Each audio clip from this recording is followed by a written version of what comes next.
Хүүхэд уйлж уурсаж ихэсгүйс яах вэ? Юуны түрүүнд сэтгэс хөдсөн юм гасыг унтраах хэрэгтэй.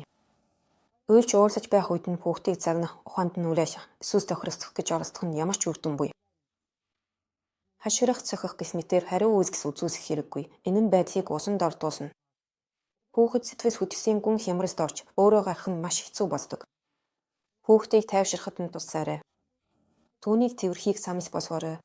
Хэрвээ тэр бисэн биш байвал нурууг нь зөөлсөн мисэрээ.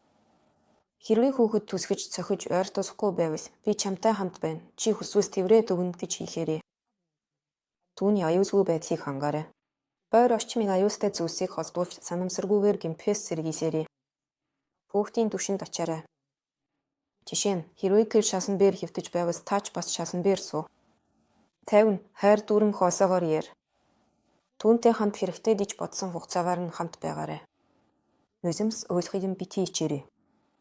Таны үүрэг бол түүний уур бухимдлыг дагахад нь туслах юм. Та түүний шаардлагыг зөвшөөрөх хасдаггүй. Тэгтээ хүүхдтэй сэтгэлийн шуургыг даган туусгахад нь тусаж зөвхөн дараа нь түүнтэй ярилцаж эвсэх хэрэгтэй. Иймэрхүү эцэгхийн хандлага нь хүүхдийн уур бухимдлийн үед их зүүж байгаа хэрэг биш, харин хүүхдэд татах эцсийг даган туусгахыг заах арга юм. Үүний зэрэгцээ уур бухимдас юутай холбоотой байж болохыг ойлгохыг хичээгээрэй.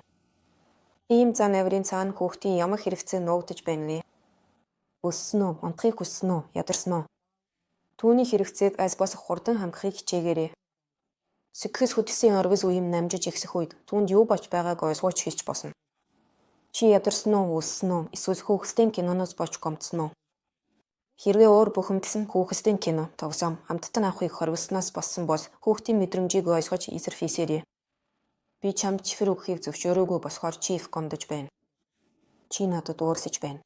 Хоригийг хിവэр нь хатгаас эцэгхийн хасамжтай, эмрэнгүй байгаарай.